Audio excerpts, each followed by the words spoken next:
I am having an affair with our maid. My wife has caught me, but there is something strange about the entire situation. My wife and I are both working people. I work in an IT job, and she is a budding lawyer. You can imagine that we run on a tight schedule, and that leaves little to no time for household chores. We live in a 2 BHK apartment in Bangalore, and we had fired our old maid 2 weeks ago as she kept on taking leaves without giving us any notice. So that made us venture into the job search for a new maid. After 1 month of asking around, my wife found Bindu. Our neighbor in apartment 103B had recommended her to my wife. And needless to say, the moment I had laid my eyes upon Bindu, I realized that my wife looked like a leprechaun standing next to her. Bindu's fair skin, her beautiful eyes and face, her slim build, all just took me in when I saw her.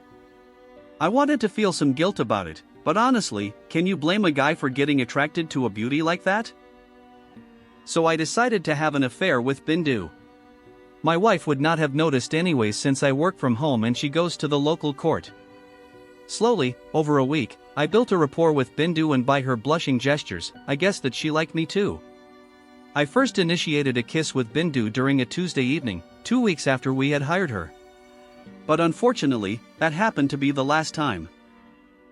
We were both sitting on a sofa, leaning in close, but suddenly, I heard the door to our house being opened and my wife walked into the living room and caught us in the act. I immediately broke apart and backed into a corner while listening to my wife screaming at Bindu for seducing her husband and plenty of other things that are not relevant to the story. But the strangest insult that my wife repeatedly hurled at Bindu was calling her an old hag. By Bindu's looks alone, that insult was weird. Later that evening, after a lot of apologizing, my wife forgave me. I found it weird, as she was not that forgiving generally, but I let it go, since I needed to preserve my marriage. But one thing remained stuck in my mind. Why did you call Bindu an old hag? She is rather young, is she not? I queried with my wife. What the hell are you talking about? Is your brain okay? She is old enough to be your grandmother. She has wrinkly skin and white hair, and it looks like her knees will give out any time these days. I had no reply to that.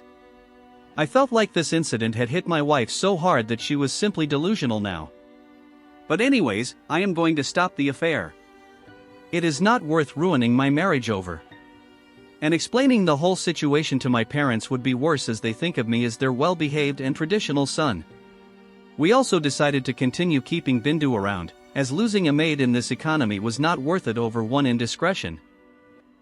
This first weird incident with my wife over Bindu's looks just seemed like a product of the shocking situation she was in, but my wife kept on making more and more bizarre claims as time passed.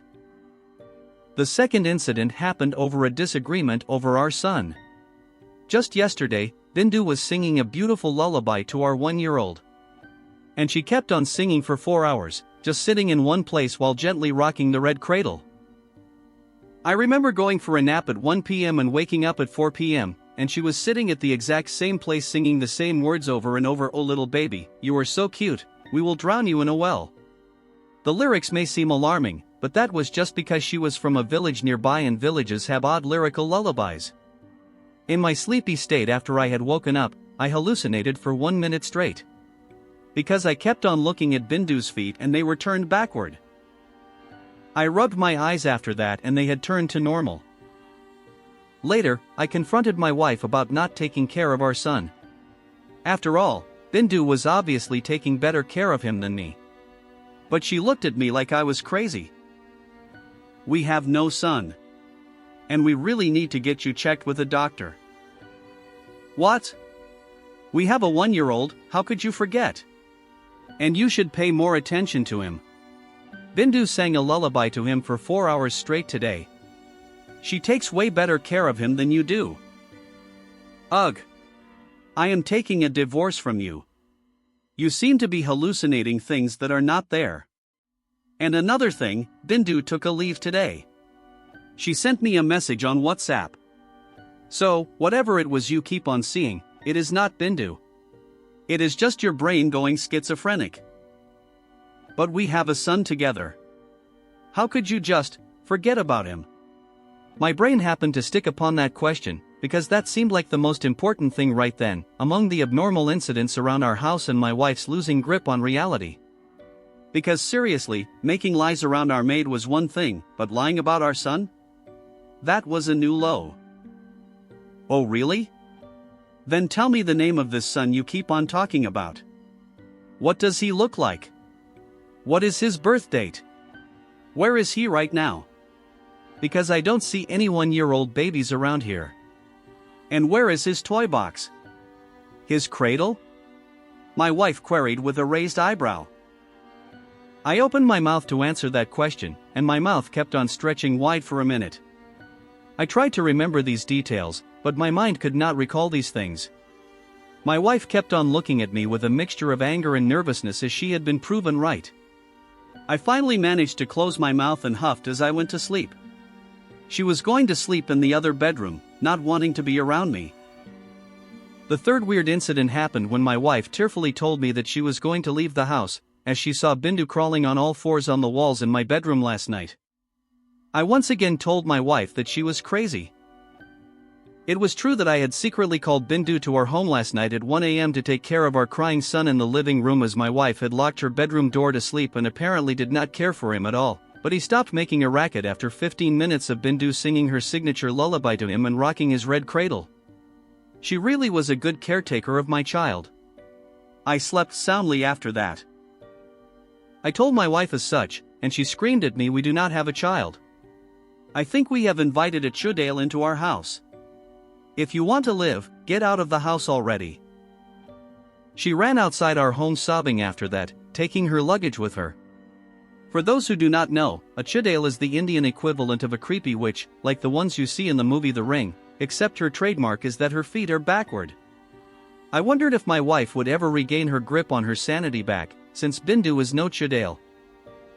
I tried to remember what happened last night, so that I can collect some solid proof that my wife is crazy. And that I am sane. Because the events in my home are making me question my sanity. I checked my call log and WhatsApp messages, hoping to find some proof that I called her to take care of our son, but there was nothing. In fact, Bindu's contact details were nowhere on my phone. I am getting frustrated now. I had somehow fallen asleep immediately after checking Bindu's contact details, and now I have woken up. It is 1 at night right now and my son is crying in the living room in his red cradle. It looks like I need to call Bindu again. Have you tried parenting your son by yourself instead of immediately calling for backup? Take some selfies with Bindu and the child, and check them when you wake up. Post it on Reddit to farm karma. Chudale means witch in Hindi, not ghost girl. Sounds like you're attracted to not one leprechaun but two. Some people's vision of beauty is not that beautiful. Have fun banging grandma. Well, I mean, anyone who sees backward feet and thinks everything is dandy.